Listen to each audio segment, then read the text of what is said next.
গামোচা আমাৰ অসমৰ এটা প্ৰতীক।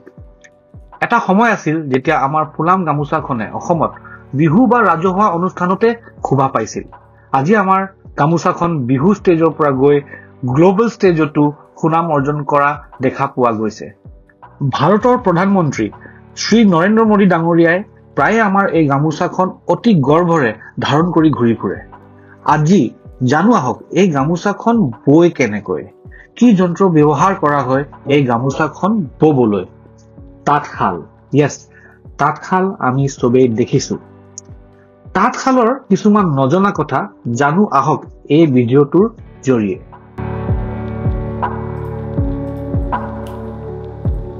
ৰূপম বৰদলৈ ডাঙৰীয়া আমাক অলপ বুজাই দিব নেকি তাঁতশালৰ কম্পনেণ্টছবোৰৰ নাম?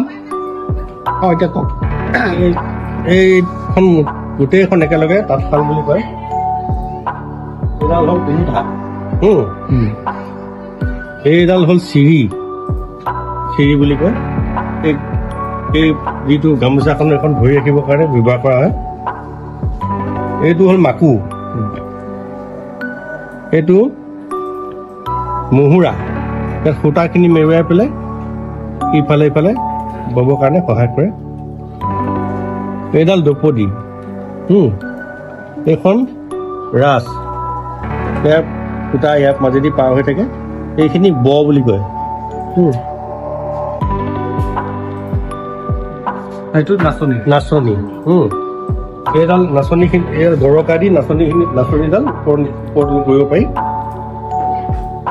আৰু সেইডাল হ'ল চিৰি, সেইডাল চিৰি, সেইডাল চেপেটা যিডাল আছে আমাৰ। আচ্ছা আচ্ছা, চিৰি তাৰ কি হেৰি থাকে? এই যিটো সূতাখিনি মানে চিধাকৈ ধৰিবৰ কাৰণে তাক ব্যৱহাৰ কৰা হয়। ফুল বাচিবৰ কাৰণে চিৰিটো। আচ্ছা, তো এই গোটেই মানে ছেটআপটো তাঁতশাল বুলি কয়। এইটো অৰিজিনেল তাঁতশাল, অৰিজিনেল যিখন আমাৰ অৰিজিনেল তাঁতশাল অসমীয়া মানুহ। আগতে আমাৰ মানে চব গাঁৱৰ প্ৰত্যেক ঘৰ মানুহৰে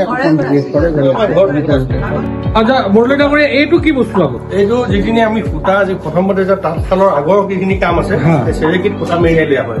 আচ্ছা, চেৰেকীত সূতা মেৰিয়াব আমি যঁতৰ ব্যৱহাৰ কৰোঁ। এইটো যঁতৰ, চাইকেলৰ যঁতৰ। আচ্ছা, থলুৱা বস্তু এইটো। সেইটো বৰ চেৰেকী, সৰু চেৰেকী।